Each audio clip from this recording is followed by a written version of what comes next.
It's the SKOR North Twins Show. All right, SKOR North Twins Show, full show. Mackie, Judd, Dex here. I've been waiting to talk about hot stove and fun ideas, and for 6 weeks, dudes, we've just been talking about hitting coaches and changes in leadership, and all that stuff is very important, don't get me wrong, but I want to talk some hot stove, for God's sakes. Can we just get some hot stove conversation finally going on this podcast? Let's devote at least a day, maybe 2 days to hot stove lists or whatever next week. Okay. Because the winter meetings are going to be in, 3 weeks or 3.5 weeks, so. Whatever it is. Yeah.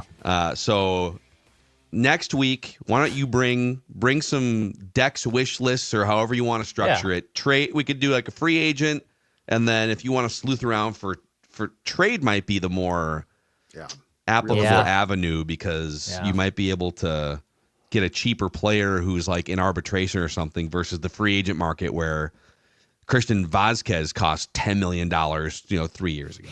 Right. Yeah, I even saw Mark Feinsand just kind of randomly threw out a little blurb yesterday saying if they can't unload Vazquez, would they actually move Ryan Jeffers to fulfill other needs? Just kind of threw a little reckless piece of speculation. There was some Griffin Jacks things I heard that Mike Farron threw out. Well, there's other things to talk about. There's plenty of other things to talk bite about. Your tongue, Mike Farron. Wow. Actually, I like Mike. He's very good, but Griffin Jacks ain't going nowhere. I agree. But let's devote this Carlos Correa stuff. So we kind of mix this into the bag of on the Tuesday breaking news episode show of Dave St. Peter stepping down, Falvey stepping in. So let's talk a little bit more about the Carlos Correa potential trade to the Yankees, or obviously the Mets too. So Joel Sherman asked Falvey about this, I believe, in San Antonio last week. And Falvey said, they're open-minded to everything. Carlos has that full no-trade clause. We love him. Again, open-minded to everything. We get calls on all of our players, and I don't disagree there. Correa, though, is making the most he'll make in this contract. So he is scheduled to make $37 million this season. That number does go back down to 32, 31, 31, and then there's vesting options. But the Yankees and Mets may be looking for a splash. Do you pick up the phone and try to convince, number one, Carlos Correa to waive that no-trade clause? Do the medicals potentially block things? There's a lot of tentacles at play here, and even the Yankees, who might be looking to offset some salary, like DJ LeMahieu was making a lot of money, and I wouldn't touch that with a 10-foot pole, but they could even include Marcus Stroman. It'd be similar to what, if a trade were to happen, it'd be similar to what the Yankees and Twins did a few years ago when the Twins offloaded Donaldson's contract, took on Gary Sanchez and Gio Urshela. It'd be a similar trade like that. My personal view of something like this is I'm really not interested in a trade like this. I'm not interested in dumping Carlos Correa. I think the Twins are still in a win-now mode. I think the only thing that would make this happen is if Carlos Correa privately, or unfortunately publicly, it gets out, wants out of Minnesota, then we have a whole different can of worms we're opening here. My personal 2 cents is I'm not interested in moving, even though he's an often injured, your superstar shortstop and the most probably important player in that clubhouse and on your team overall.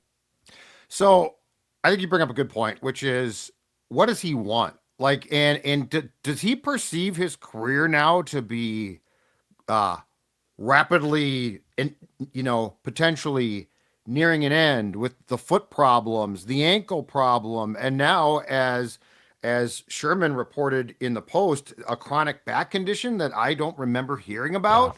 Yeah. And then, of course, the question becomes, can he pass a physical? Because while the Twins passed him, keep in mind the Giants and the Mets did not. Am I open to trading him? Absolutely, and here's why. Oh. I think the Twins have a nice young nucleus, okay? But when Correa was signed, and especially the second time, because the first time was sort of like, hey, come here for a year, it's going to be a splash, we'll sell some tickets, and then you'll leave, and he tried to, and he couldn't. But when the Twins signed him the second time, the payroll was at a very different place, and the team felt, and heck, they won a division, that they were in a place of trying to win now.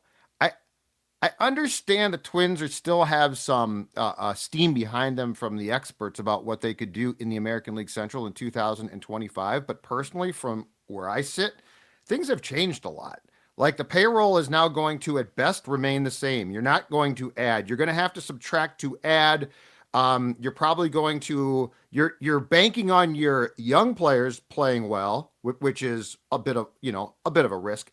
But more importantly, you're also banking on Byron Buxton, Correa, and Royce Lewis, who have never proven that they can stay healthy, especially more so, just to be fair, Correa of late. You're banking on them staying healthy completely. So, like, I'm not buying this. Well, the Twins are the same as they were a couple of years ago. I mean, that team was spending way more. That team felt like it was being aggressive. This feels now like we still don't know. And just as an example, I asked Dave St. Peter a couple of days ago at the announcement, because he's still intimately going to be involved in the TV thing. I said, do you guys have an estimation TV-wise? Like, do you have any idea what your revenue is going to be? And he said, we have modeling, which I think he means from the Rockies, the Diamondbacks, and Padres. Mm-hmm. We have modeling, but it's modeling. We don't know. It could be right. It could be totally wrong. So my other question is, okay, let's say it's wrong. And let's say they don't get the subs that they expected. And now they're not making really anything of substance off TV. Do they call an audible on payroll and say, my God, we've got to cut more now? So I feel like I would examine the Correa situation from this end. I think this notion that the Twins are still fine is Pollyanna. I think the business end of things and the reality of where it's going say it's very much up in the air. I disagree. I would not unless a team blew me away with an offer of not like scrap heap Gary Sanchez players to Declan's Josh Donaldson point a couple years ago.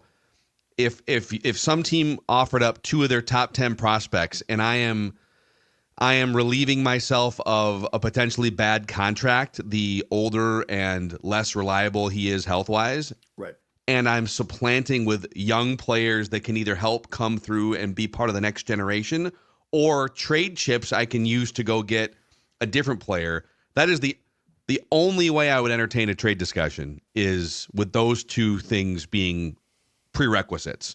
You guys take on a bunch of the money, so we get relief over here on the financial side, and you give us at least a couple of really good young players. I don't see how a team is going to come in and give you those things, in part because he couldn't pass a physical 2 years ago. This is the problem. He was a ticking time bomb 2 years ago, and you can now you can hear it ticking faster and louder with a second season of foot ankle injuries and missing a bunch of time, and now the reported back issues. But you knew what this situation was 2 years ago, that he's probably not going to be reliably in your lineup for all 5 or 6 years on a regular basis. That if you're going to sign him to that contract after 2 teams rejected his medicals, then your clock to win starts now. And by now, I mean 2 years ago. Right. And it highlights even more how ridiculous it is and malpractice from a franchise standpoint that they did nothing at the 2023 or 2024 trade deadlines. Literally nothing at either trade deadline. And after going to the playoffs in 2023, despite not making a move at the trade deadline, they elect to not be aggressive financially and pour money into keeping a Sonny Gray or another comparable pitcher, right? Like they brought in Carlos Correa 2 years ago, knowing that they had a small window to win, and they did nothing aggressive after that at the trade deadline or in free agency in terms of adding more money to the payroll. And so now it's like, okay, are you going to compound that problem by selling him off for 25 cents on the dollar?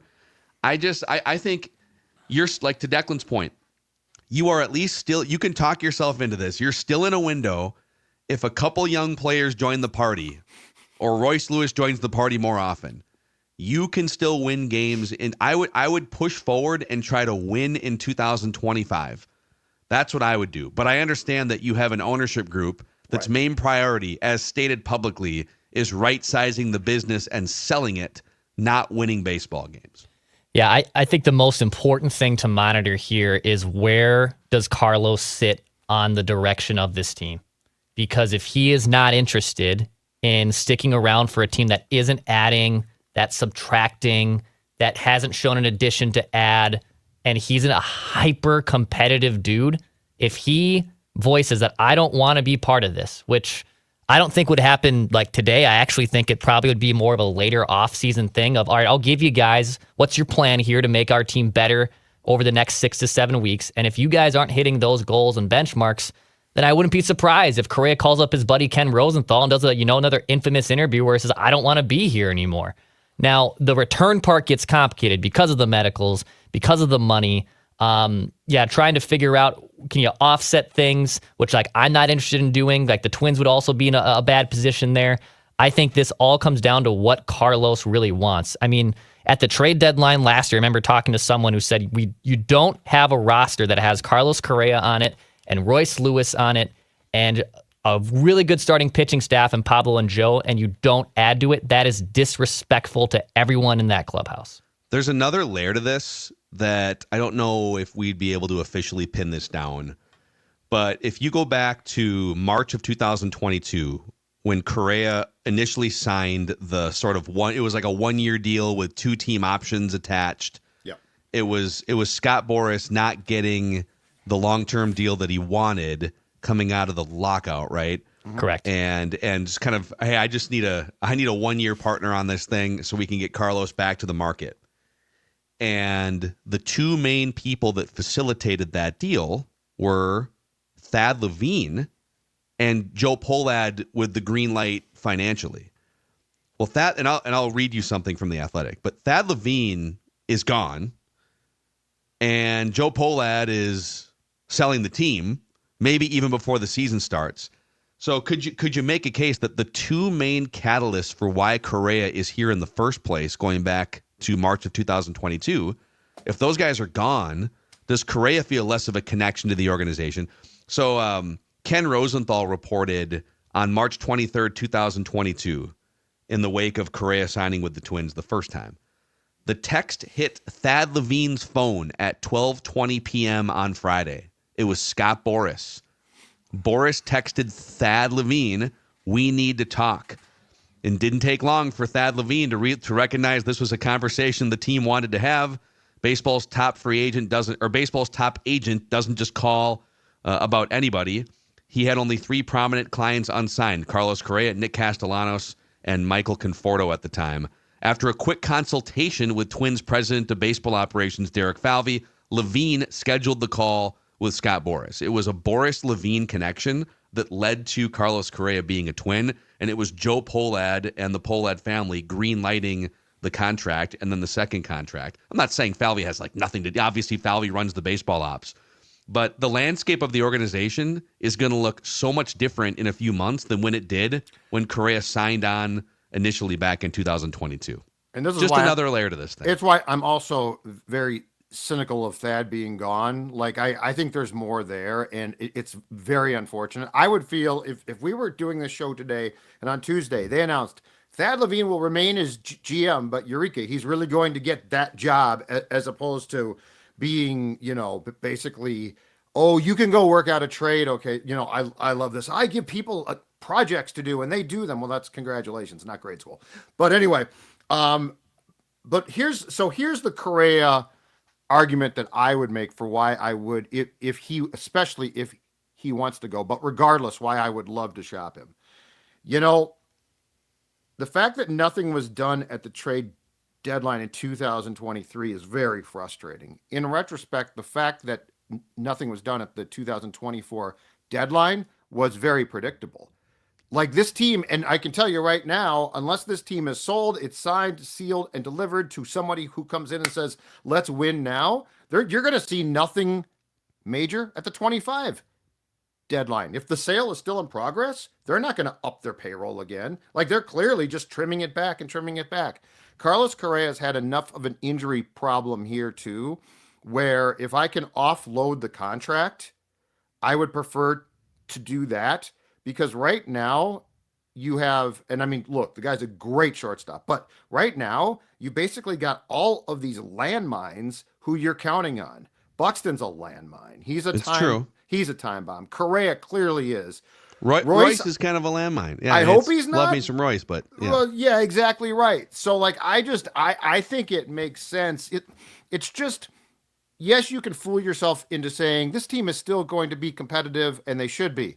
But the reality is this: 2023, you were spending, you had Sonny Gray, you had Pablo, you were in pretty damn good shape. And not doing something at the deadline there, I think, was a baseball thing, which I really don't like. But now it's a roadmap. No. They're not going to add salary. I personally will not be surprised if they cut more. I will not be. When you can't tell me how much TV revenue you are going to get, and 2 years ago it was 60 million, and last year let's just ballpark it at between 35 and 40, and now you're like, we don't know. I think the Padres failed it. Didn't we find this? I think their subscriptions last year were like 4 million. So I'm just not convinced that we're not all trying to pretend it's fine and the house is on fire and it's not going to get put out until somebody actually comes in and buys this team. And I don't think any substantial improvements are coming. Yeah, and I would say if things do not go according to plan, it's just ineffective, they have another bad luck injuries, the trade deadline of 2025 is potentially more leaning on selling than it is buying. Like, that could be the time where it's like, okay, this isn't working. We got some pieces here that people are calling on. Let's entertain some of those offers. But yeah, this is they're in a tricky spot because they have no money to add and they're going to have to trim some fat as it is. And they're just banking on the fact they're going to run it back when I believe it was only 25 games last season where Buxton, Correa, and Royce Lewis were all in the starting lineup together.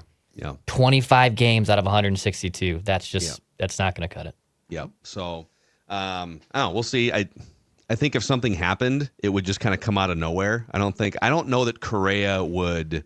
He's pretty professional. Like he bites his tongue when he'll say stuff, but I don't know that he would like take to social media and scrub the Twins and all that. No. I think this would just kind of come out of nowhere. Agreed. He would call up Ken Rosenthal like he did when the Astros cheating scandal broke. Like he would do something like that. So he would get probably a national insider that he likes, and he would go from there. I think that's how that bomb basically would be placed. Yeah. So, well, do you guys want to do a little random twin of the week here? I got it right here. Yes. Old yes, Judley. yes. So, Judley is on the clock for random twin of the week here. I'll explain how this works. We kick the loser out, and they give the clues the next week. All time, I have 23 wins. Dex has 21. Judd has 18. The last handful of random twins are Joe Mays, Rich Becker, Lance Lynn, Casey Fiend, and Logan Morrison. So Dex and I get up to 3 incorrect guesses each. If one of us hits a third strike, the other one wins automatically. No Googling. You can Control F search for previous random twins. Here we go. Let's go. All righty, let's get after it. This random twin signed as an international free agent with the Cardinals in 2005. Wow.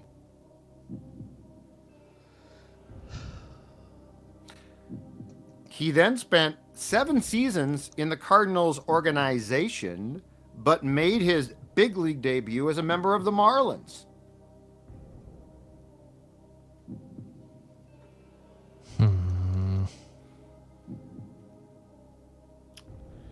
This random twin has a brother who was a catcher with the Washington Nationals.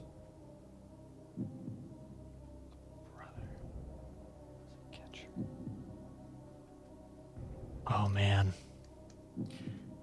In fact, this rando twin joined said brother in the 2017 World Baseball Classic. Oh,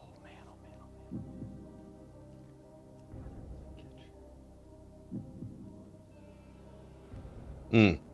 Oh, These boy. are great clues. These right? are These awesome are aggressive clues right Yeah, away. they are. Yeah, they are.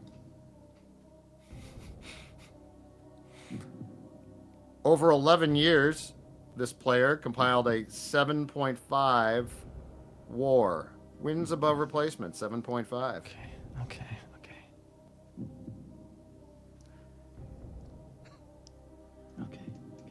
Okay. For you two stats nerds, he had a 1.7 WAR, the best of his career with the Twins. In 1 year, huh? In one season with the Twins, 1.7. Okay. Ain't bad. Ain't bad. Keep going.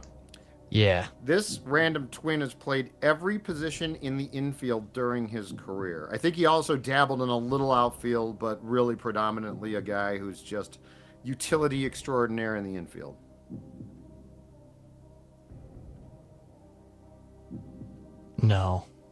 No, not him. Okay. I almost had a guess, but it's not him. Okay. He didn't debut with the Marlins, and he would have been out of baseball. Okay.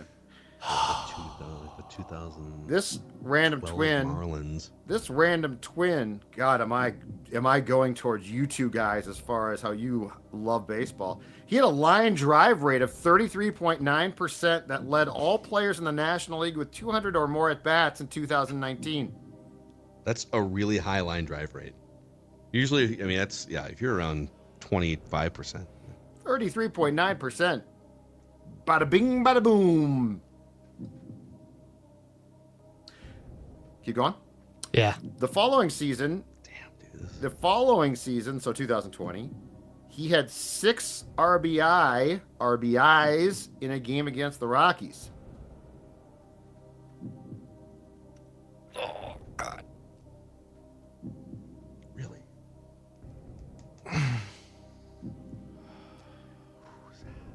This random twin won a Silver Slugger Award playing in the National League.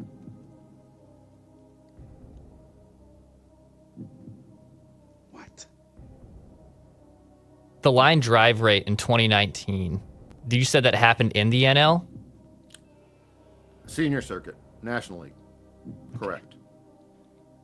Dex is gonna get this. I almost had a guess, but it wouldn't have happened. Trying to go through this and Silver Sluggers. This random twin has never hit more than 8 home runs in a season, and that total, the 8 in a season, came in the National League. Dude. So lots of Oh line my drives, not a ton of power. Oh my God.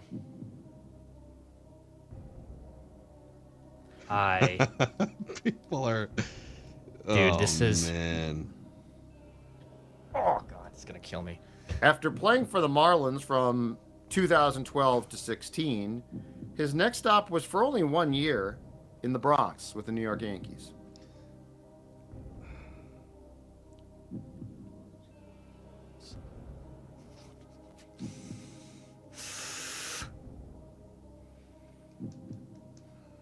His slash line in his one season with the Twins, 282, 369, 391, 760 OPS. Dude, who the hell is this? I'm struggling That's what you mightily guys right are. now. That's what you guys need How to did get. he? This is wild. It's like a pandemic twin. It's like was he Bomba Squad twin? Okay, this is Like, gonna how help. did he have a 1.7 WAR? Is like you have to play, man. To Have your hand on the buzzer. It's about to get real. He played first, second, and third for the Twins, but easily played his most games at first base in 2023. Oh, Donovan Solano. Just take it. Jesus Take the Christ. point. Oh Correct. my God. Correct. Oh my God. Donnie the Barrels. point. Oh Donnie Barrels. That's the line Christ. drive. Good. That's Yeah. the line drive rate. Yeah. Declan deserved that one. 100%. Oh God, but I pulling teeth. Donovan Solano. Yep. Wow. Yep. Donnie Barrels.